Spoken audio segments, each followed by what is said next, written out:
sa ulo ng mga nagabagang balita. Sa balita sa nasyonal, Vice President Sara Duterte kung ang mga senador ay magpapasya ngayong linggo. Sa balita sa lokal, patay na magbabae sa Pagadian City, nakuna ng PNP, nagmotor sa pool sa CCTV. At sa showbiz and topics, I1 original series na Ghosting ni Piang Smith at JM Ibarra. Ang tanong, paano ang misteryoso si JM?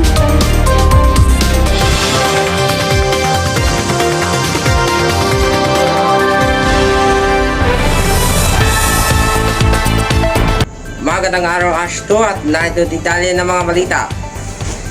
Balita sa nasyonal, Senator Jingo Estrada laban sa impeachment trial ni VP Sara Duterte. Na nagbaliktad na desisyon ni Carpio bilang subsequent impeachment komplemento. Sa personal sa opinion si Senate President Chis Escudero sa pagsasabi hindi nito nag-ibigay ng mga ipinagangakong benepisyo imunungkahi ni Senate President Pro Tempore Jingo Estrada. Natanggalin na mandatory senior high school level sa ilalim ng K-12 program sa layunin na magbigyan ng katuwiran ang basic education system ng bansa. Mula sa na maisagawa ng reforma, ito ang edukasyon. Ito ang isinulubong ng mga batikos at pagtutol mula sa iba't ibang grupo.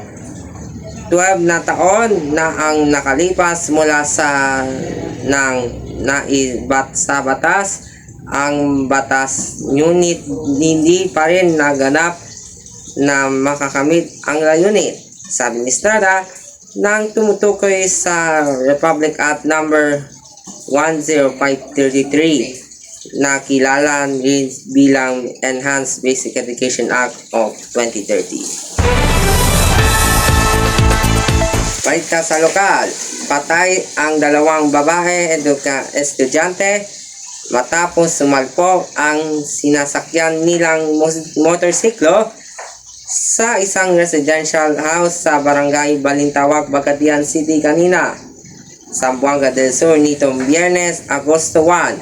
Sa kuha ng CCTV nang nakuha ng Ashto, diretso tumakbo ang motorsiklo pagpasok sa bahay ng pamilya Sornero. Sinasabi na may-ari ng bahay na nagulat sila nang biglang pumasok ang sasakyan sa kanilang bahay. At sa ating pagbabalik sa showbiz and topics, nanguna sa I1 ang pinaka-original series na Ghosting ni Piang Smith at JM Ibarra sa pagbabalik ng Ashto Balita.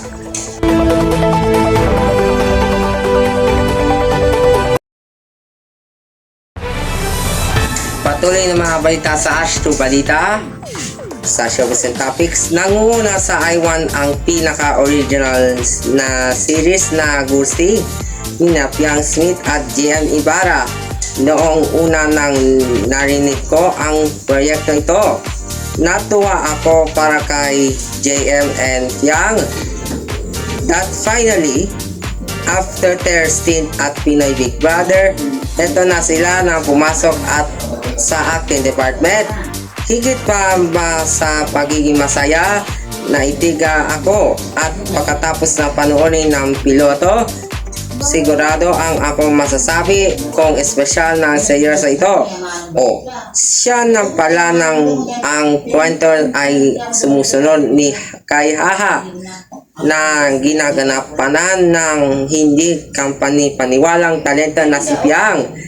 Isang dalagang tumatakas sa pagmamadali ng bahay sa lungsod para sa katahimikan naluyunan. Ngunit kung ano-anong mangyari sa kapalaran ang kanyang payapang bakasyon, ay nakaroon ng hindi inaasahan pagkakataon ng kikilala niya si Guiberto na inaraman ng kaakit-akit na misteryoso si JM. At bago tayo magtapos, nais sabihin na proyekto para sa mga physical fitness competition sa darating na next week. Next week talaga, no? Kasi maraming tao sa mga physical fitness at wellness. Makasali sa ASH 2, ang ASH 1, ASH 3, ASH 4 at ASH 5 sa mga grade 11 students ng arts, social sciences at humanities sa darating na next week. At yan po ang kabuuan ng ating mga balita ang tinapok sa 11 ASH 2 balita hanggang sa susunod na Martes.